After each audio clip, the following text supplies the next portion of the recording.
A'udzubillahi minasyaitonirrajim. Bismillahirrahmanirrahim. Assalamualaikum warahmatullahi wabarakatuh. Alhamdulillahirabbil alamin.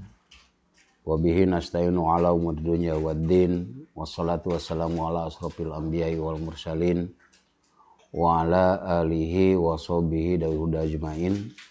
Asyhadu an la ilaha illallah wa asyhadu anna Muhammadan abduhu wa rasuluhu la nabiyya ba'dah. La ilaha illallah la mawjuda illallah. La ilaha illallah la ma'buda illallah. La ilaha illallah la matluba illallah. La ilaha illallah la maqsuda illallah. Bismillahirrahmanirrahim. Tawakkalna 'alallah la haula wala quwwata illa billahil aliyyil azim. Rabbi shrahli sodri wa yassirli amri wahlul 'uqdatam min lisani yafqahu qawli. Allahumma arinal haqqa haqqan warzuqna tiba'ah wa arinal batila batila warzuqna ijtinabah.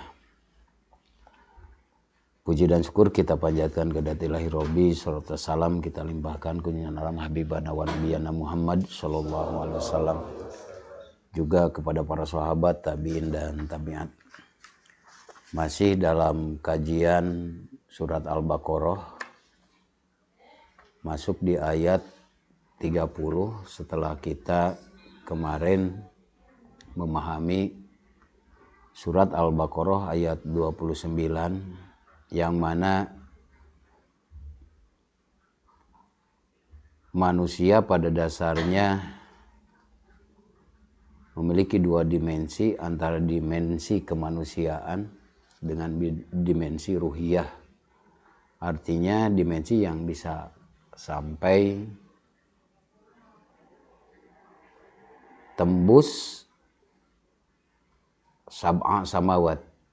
Jadi 7 lapis langit itu akan ditembus oleh manusia. Itu dimensi ruhaniyah.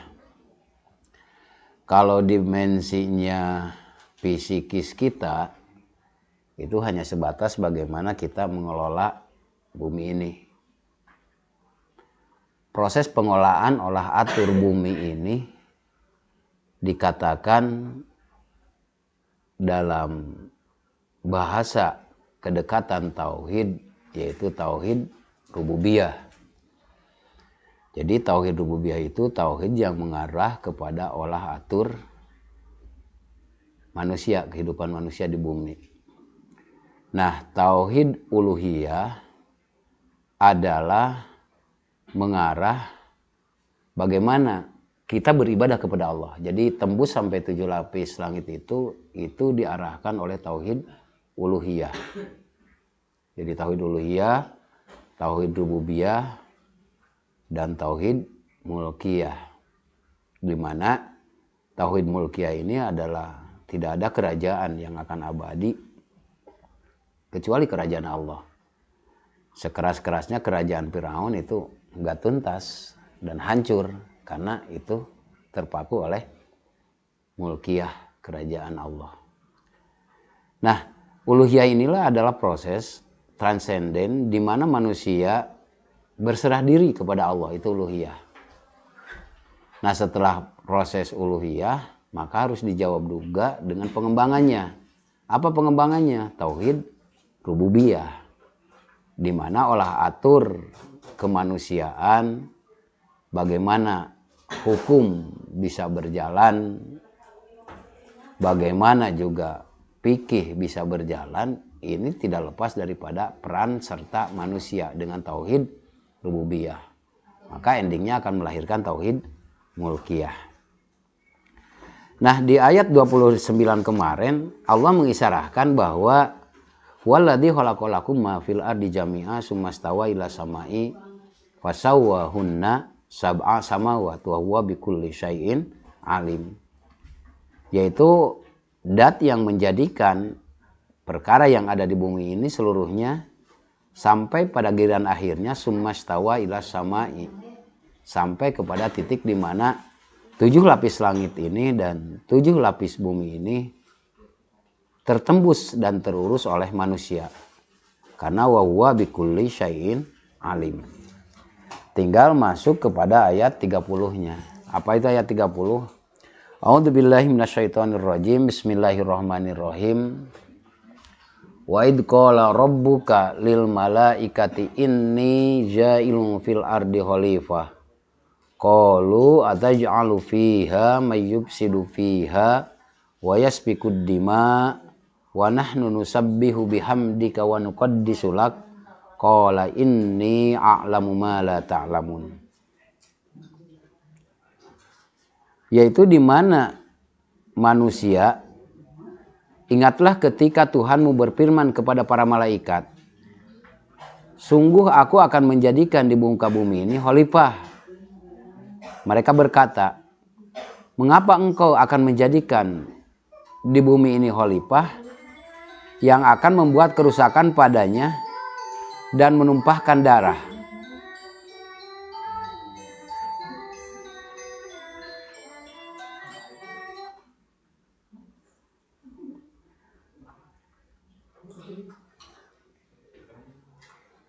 Ingatlah ketika Tuhanmu berfirman kepada para malaikat, wa id qala rabbuka lil malaikati inni ja'ilun fil ardi khalifah.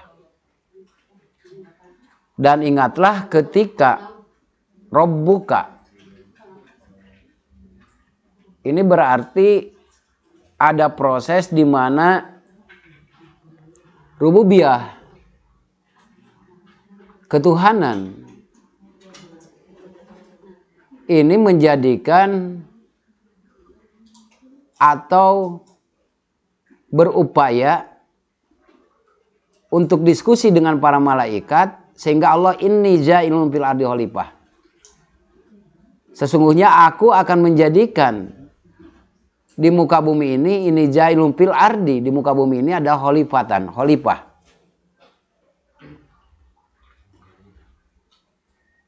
Qalu atajalu fiha may yufsidu fiha. Para malaikat bertanya, apa engkau akan menjadikan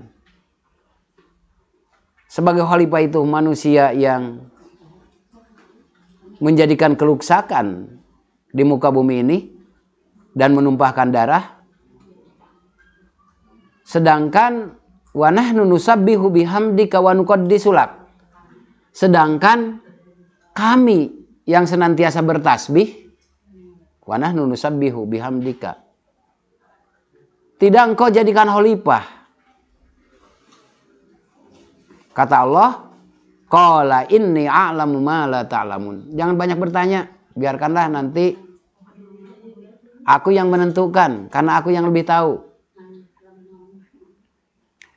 Sesungguhnya kalau kita akan mencerna ayat ini dan memahami ayat ini tidak lepas daripada kita harus mengkaji kembali. Kita harus mengkaji kembali di surat Al-Baqarah ayat 2 ayat 3. Dzalikal kitabul la raiba fihi hudal lil muttaqin. Termasuk juga harus mengkaji kembali surat Al-Fatihah.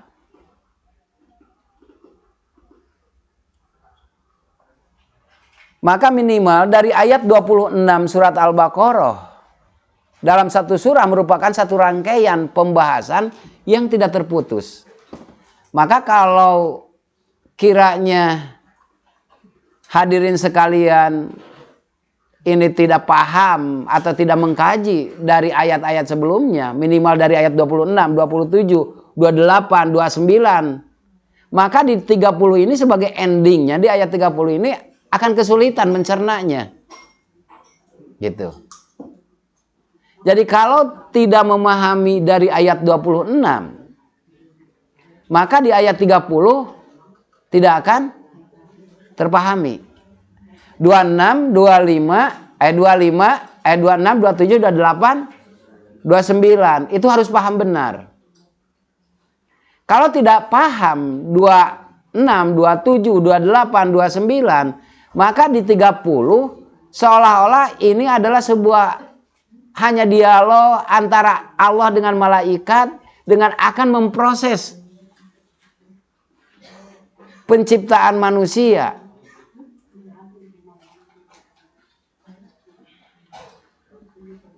kenyataannya Al-Quran ini turun secara terpisah-pisah di tempat dan kesempatan yang berbeda.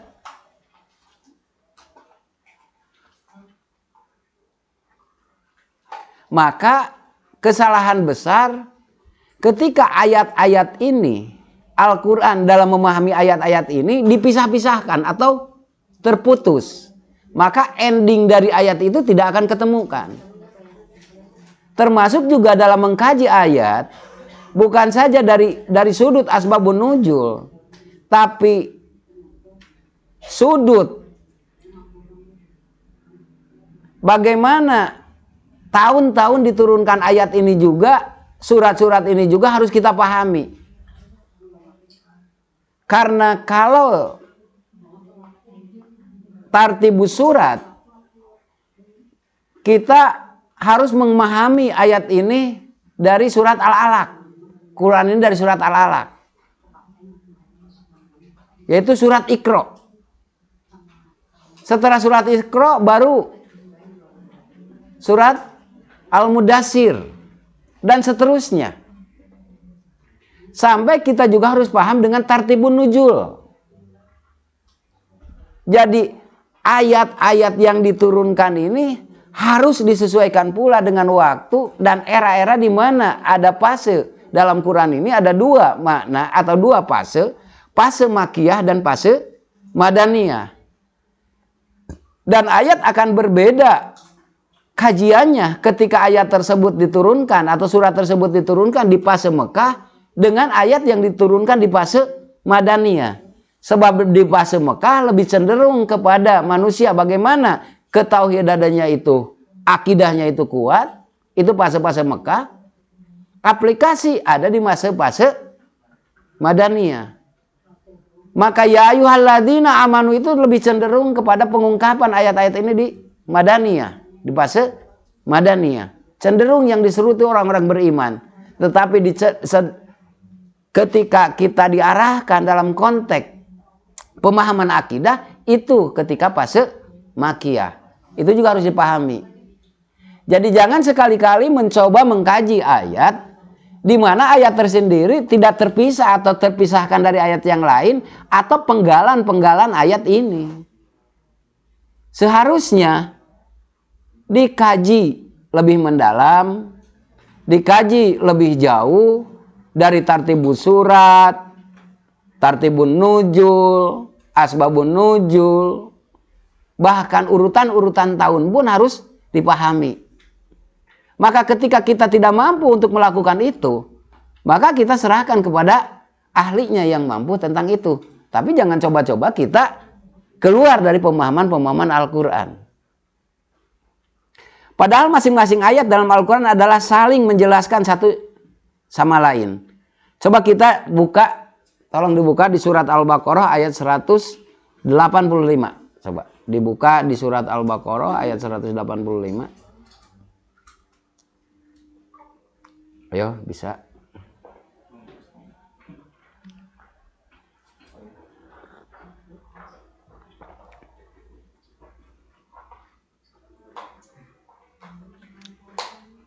Ayo, ayo maca, ayo buka.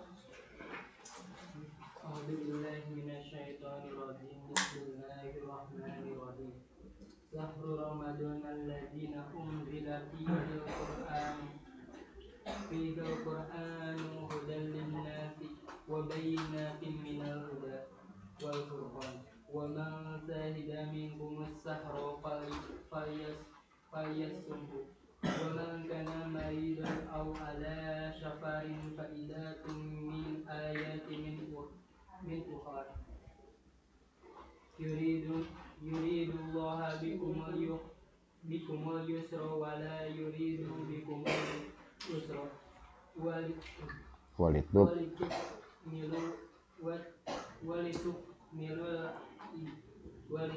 ولتكملوا العدة ولتكبروا على ما هداكم ولعلكم tashkurun. Beberapa hari yang ditentukan itu ialah bulan Ramadan, bulan yang di dalamnya diturunkan permulaan Al-Quran sebagai petunjuk bagi manusia dan penjelasan-penjelasan mengenai petunjuk itu, dan pembeda antara yang hak dan yang batil. Karena itu barang siapa di antara kamu hadir di negeri tempat tinggalnya di bulan itu, maka hendaklah ia berpuasa pada bulan itu. Dan barang siapa sakit atau dalam perjalanan lalu ia berbuka, maka wajiblah baginya berpuasa sebanyak hari yang ditinggalkannya itu pada hari-hari yang lain. Allah menghendaki kemudahan bagimu dan tidak menghendaki kesukaran bagimu, dan hendaklah kamu mencukupkan bilangannya, dan hendaklah kamu mengagungkan Allah atas petunjuknya yang diberikan kepadamu supaya kamu bersyukur. Shadaqallahul adzim. Sadaqallahul. Jadi eksistensi Quran,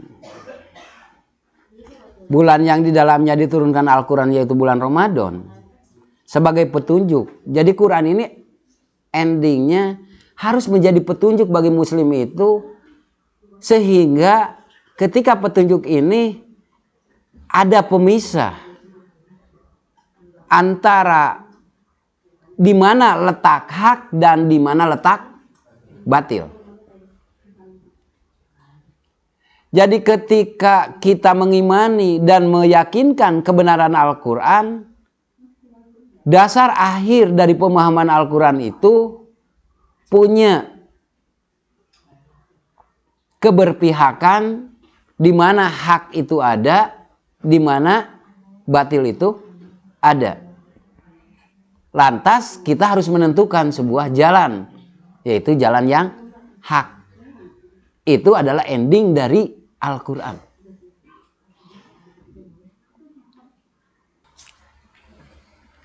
A'udzu billahi minasy syaithanir rajim.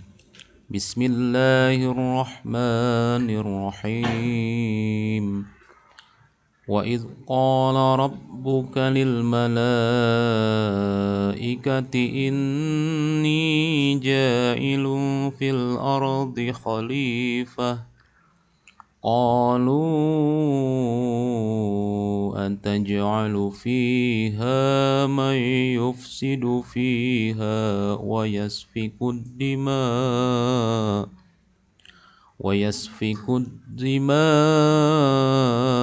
ونحن نسبح بحمدك ونقدس لك قال إني أعلم ما لا تعلمون.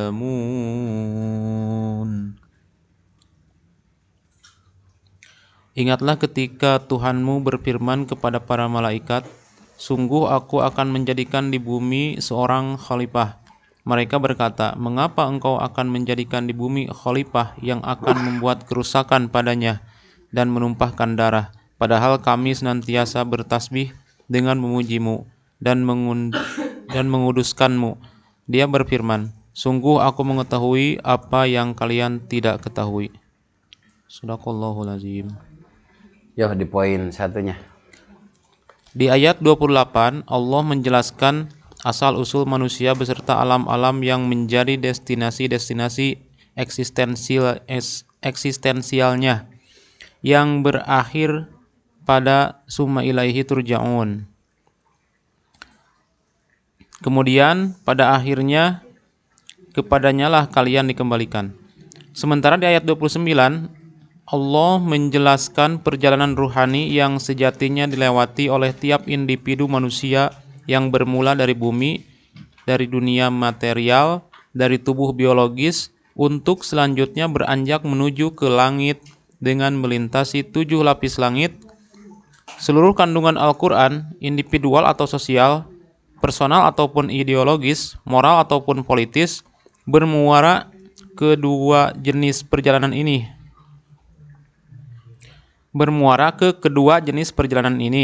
Perjalanan eksistensial ayat 28 dan perjalanan spiritual ayat 29. Artinya seluruh gagasan sosial, ideologi, dan politik manusia harus sejalan dengan sekaligus menjadi bagian dari kedua jenis perjalanan tersebut. Dan agar tidak menyimpang, agar tetap berada pada Shiratal Mustaqim, jalan yang lurus, manusia mutlak membutuhkan petunjuk. yang maktub terkonseptualisasi dan yang maf'ul teraktualisasi. Lihat kembali surat Al-Fatihah ayat 6 dan 7. Yang maktub terkonseptualisasi ialah kitab suci, sedangkan yang maf'ul teraktualisasi ialah sosok tokoh yang perjalanan spiritualnya telah mencapai Sidratul Muntaha dan capaiannya itu mendapatkan pengakuan dari sang pemangku arasy, yaitu Allah Subhanahu wa taala. Sehingga penentuan dan penunjukan sosok tokoh ini benar-benar menjadi domain mutlak dari Allah Rabbul Alamin. Apakah ini suatu bentuk diktatorisme dari Allah? Tidak. Ini adalah rahmatnya. Ini adalah rahmannya kepada manusia karena tidak ingin ada hambanya yang tertutup hatinya. Ayat 6 dan 7. Seraya membiarkan mereka terombang-ambing dalam kesesatan.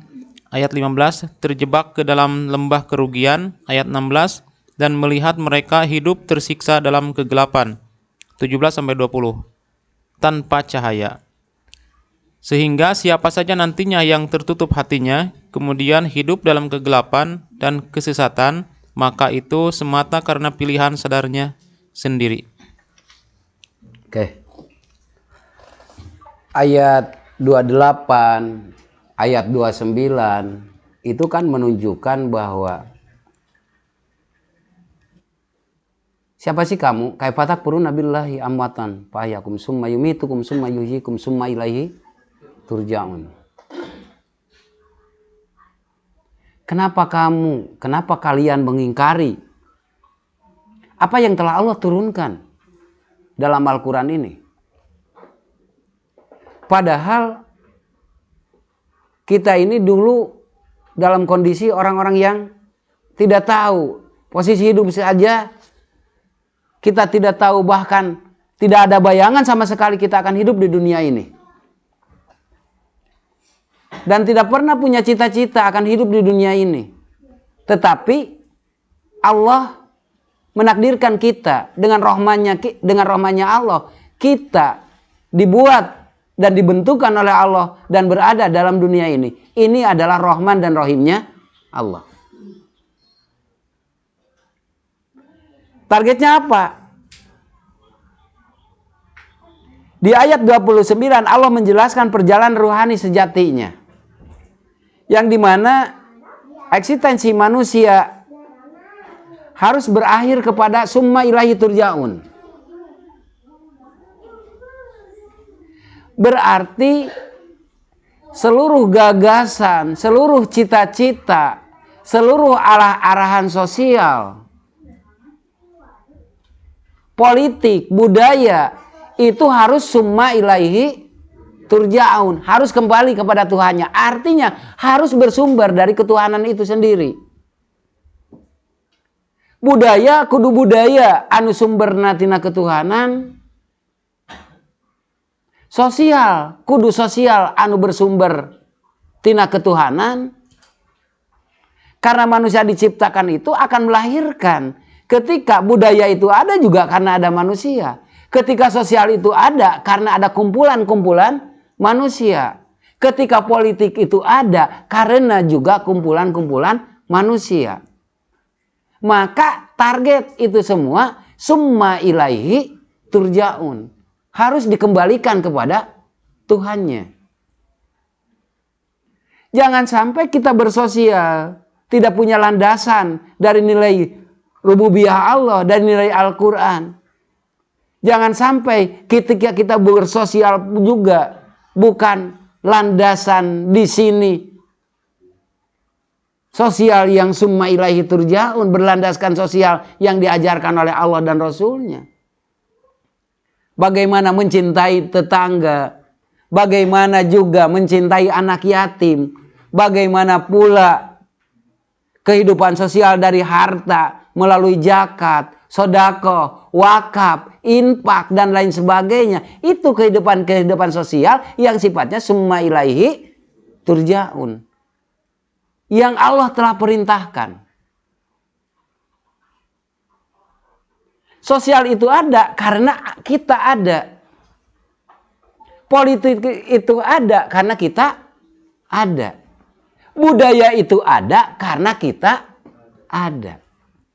Budaya boleh berbeda-beda, tetapi landasan budaya harus berlandaskan summa ilaihi turja'un, kembali kepada Allah. Maka di sini perlu adanya sosok yang dimana sosok tersebut yang sudah masuk kepada bagaimana nilai keuluhiyahannya sampai ke Sidratul Muntaha. Artinya orang tersebut yang telah Allah tetapkan, orang tersebut yang sudah diakui oleh Allah, orang tersebut adalah orang yang memang dari kecil sudah terbimbing oleh Allah. Siapa sosok tadi? Adalah sosok Muhammad Rasulullah sebagai sumber tauladan. Sumber utama uluhiyah kita kepada Al-Quran dan kepada Allah sebagai sumber di dunianya siapa? Maka yang harus ditiru dan harus dituju adalah Muhammad Rasulullah. Ketika kita mengucapkan Allahumma sholli ala Sayyidina Muhammad, itu jelas kita menyampaikan salam dan menyampaikan selamat merupakan ibadah. Dan ketika kita mengerjakan apa yang diperintahkan oleh Allah dan Rasulnya, oleh Nabi Muhammad melalui hadisnya, maka jelas ibadah yang luar biasa. Maka di ayat 29 Allah mengisyaratkan huwaladzi khalaqalakum ma fil ardi jami'a summa stawa ila samai fasawwahunna sab'a samawati wa huwa bikulli syai'in alim. Siapa sosok tadi yang sampai menembus ke 7 lapis langit? Yaitu sosok Nabi Muhammad. Sehingga dengan sosok itulah para malaikat menghormati kepada beliau. Sehingga dengan sosok itulah para nabi-nabi terdahulu merasa disempurnakan amalnya dengan adanya sosok Nabi Muhammad. Maka ketika nilai keuluhiyahan apa Al-Quran, ketika nilai rububiyah ada di dalam hadis dan lain sebagainya, ini Allah menawarkan sok atuh urang rek kumaha ieu. Jangan sampai terjadi di mana ketika di ayat 6 dan 7 mengetuk hambanya. Jangan sampai. Coba kita buka di Quran surat Al-Baqarah ayat 6 dan 7. Asa kudu di ditu da demo.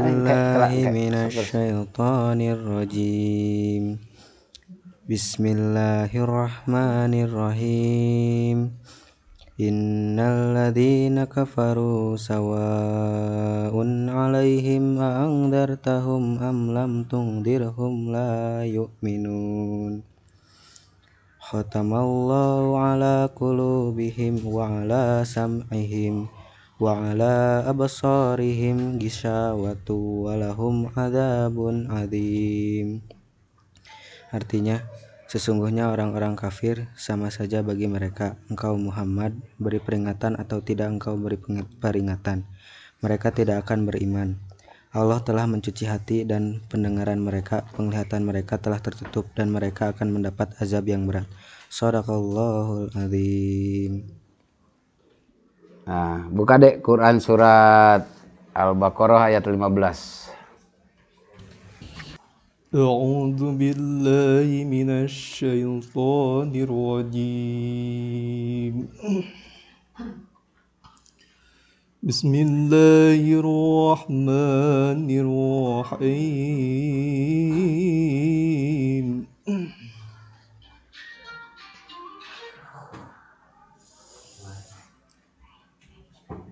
الله يستهزئ بهم ويمدهم في طغيانهم يعمهون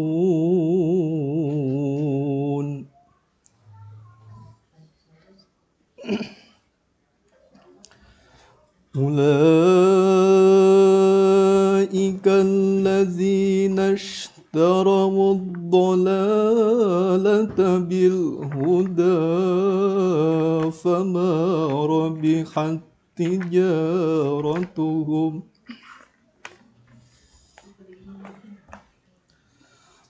فما ربحت تجارتهم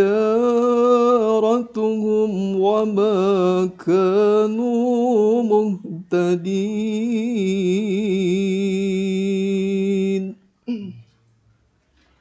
Terus 16-nya.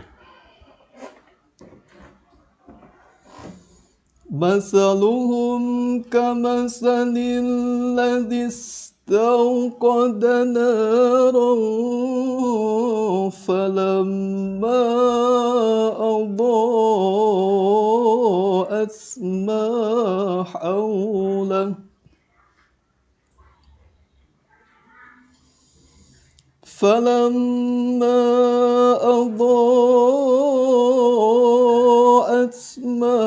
حوله ذهب الله بنورهم وتركهم في ظلمات لا يبصرون.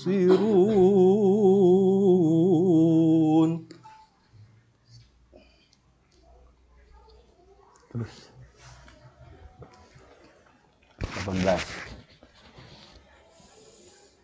sampai 20.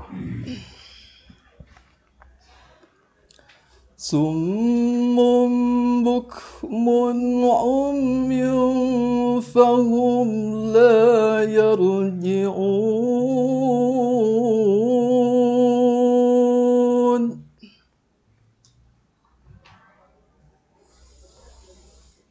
أو كصيب من السماء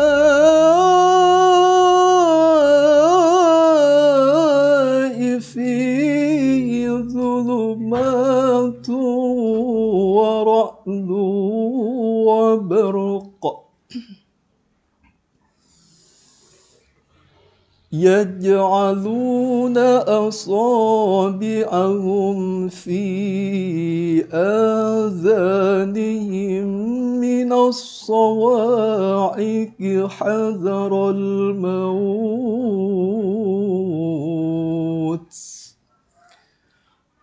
والله محيط بالكافرين.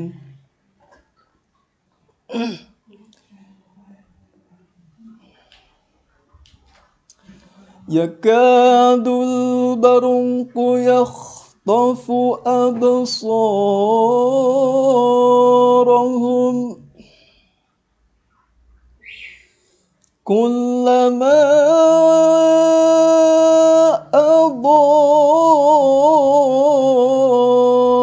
أضاء لهم مشوا فيه وإذا أظلم عليهم قاموا ولو شاء الله لذهب بسمعهم وأبصارهم إن الله على كل شيء قدير. Ikhwan Fiddin rahimakumullah, ini jelas bahwa ketika tatanan-tatanan kehidupan di dunia ini tidak diarahkan summa ilaihi turja'un, maka akan seperti itu. Allahu la yastahi, Allahu yastaji'u bihim wa yamudduhum fi tughyanihim ya'mahun. Ulaika alladziina astarud dhalalata bil huda fama rabihat tijaratuhum wa ma kanu muhtadin.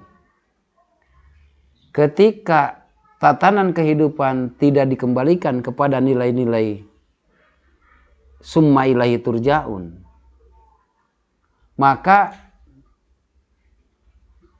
mereka akan mengolok-ngolokkan kepada agama ini. Itu ada dalam Qur'annya. Dan sesungguhnya mereka itu dalam keadaan terombang-ambing. Hari ini seperti ini, besok seperti ini, besoknya lagi akan menggunakan seperti ini. Pada kenyataannya mereka adalah dalam konteks terombang-ambing. PPKM, kenapa ini tidak beres-beres? Ya. Dari mulai berganti-ganti judul. Sesungguhnya dalam keadaan terombang-ambing. Kudu kumaha ieu. Pada kenyataannya sedang keadaan kelemahan. Hari ini muncul ulaika alladziina istarud dhalalata bil huda. Fama rabihat tijaratuhum wa ma kanu muhtadin. Karena mereka membelikan kesesatan dengan petunjuk. Maka pada kenyataannya mereka itu perniagaan yang tidak beruntung. Masih dalam kondisi kat. Lihat. Banyak muncul hadis, muncul keterangan bahwa ya ini begini, ya begini, ya begini, begini. Sampai muncul di sisi lain. Yang tidak divaksin masuk neraka. Benar nggak? Terombang-ambing. Itu karena apa? Ulaika alladziina istarud dhalalata bil huda. Karena mereka menukarkan hidayah ini dengan kedoliman mereka. Apakah harus diingatkan? Masaluhum kamasalil ladzi istauqada nara falamma adaa'at ma hawlahu dhahaballahu binurihim wa tarakahum fi dhulumatil la yubsirun. Perumpamaan mereka seperti orang-orang yang menyalakan api. Setelah menerangi sekelilingnya, Allah melenyapkan cahaya. Pada sesungguhnya jika benar tapi dina poek. So. Maka ketika tadi Muhammad kece seperti itu. Jika eta mah geus biasa, coba muncul bahwa harus begini, harus begini. Itu adalah sesungguhnya mereka itu dalam kondisi kesesatan. Maka oleh Allah tidak tanggung summum bukmun umyun fahum la yarji'un.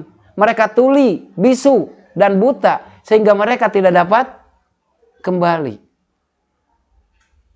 Au kasayyibi minas samai fi dhulumati wa radu wa barqu yaj'aluna asabiahum fi adani minas sawa iki hadarul maut wallahu muhitun bil kafirin. Atau seperti orang-orang yang ditimpa hujan lebat keur manggeus kahujanan poek ketika aya cahaya lumpat dacaan. Leungit kilat cicing deui dina kaayaan gelap. Aya modal gerak, tidak ada modal diam. Yakadul barqu yahtabu absaruhum kullama adha'a lahum masafih wa idza adlama 'alaihim qaumu walau sya'allahu ladhaba bisyam'ihim wa absarihim innallaha 'ala kulli syai'in qadir. Hampir-hampir karena neangan cahayana ngadaguan kilat ku Allah dibentar eta jelema. Jadi pada giliran akhirnya mereka pun kehilangan cahayanya. Lanjut. Jadi Allah akan ketika manusia tidak kembali kepada Tuhannya, tidak kembali kepada Robnya, tatanan sosial, tatanan kehidupan, tatanan politik tidak kembali kepada Allah, maka bukan berarti Allah tidak menyeru kepada mereka. Tapi sebelumnya Allah telah menyeru kepada mereka di Quran surat Al-Baqarah ayat 15 sampai 20. Allahu la ya'allahu yastajibu bihim wa yamudduhum fi tughyanihim ya'mahun. Sehingga pada giliran akhirnya mereka itu ditulikan dan dibutakan. Bahkan ada mengarah kepada hal yang lain, fi qulubihim maradun fajadahumullahu marado, atau summum bukmun umyun fahum la yarji'un. Itulah mereka. Nah, ini kan apa? Karena mereka kehilangan, atau orang-orang yang semacam ini karena kehilangan kendali sebagai konsep Al-Quran, karena Al-Quran sebagai konsep dan aktualisasi Al-Quran ada di sosok Nabi Muhammad, itu kehilangan hal itu. Maka pada giran akhirnya sumum bukmun umyun wahum la yarjiun. Sosok anu diidolakan. Konsep anu bisa dipakai. Sementara konsep Al-Quran adalah konsep yang benar-benar utuh untuk menjalankan keislaman. Itu permasalahannya. Jadi sebelum Allah memerintahkan atau wa id qala rabbuka lil malaikati inni ja'ilun fil ardi khalifah, sebelum sampai kepada titik itu, Allah mengarahkan dulu dari awal bahwa kondisi-kondisi manusia itu akan seperti itu. Tinggal nanti apakah kita yang diseru oleh Allah sebagai tindak lanjut khalifahnya, ataukah dalam khalifah di sini adalah ya id qala rabbuka lil malaikati inni ja'ilun fil ardi khalifah. Atau kita dalam konsep mengabaikan apa yang menjadi perintah Allah dan Rasulnya.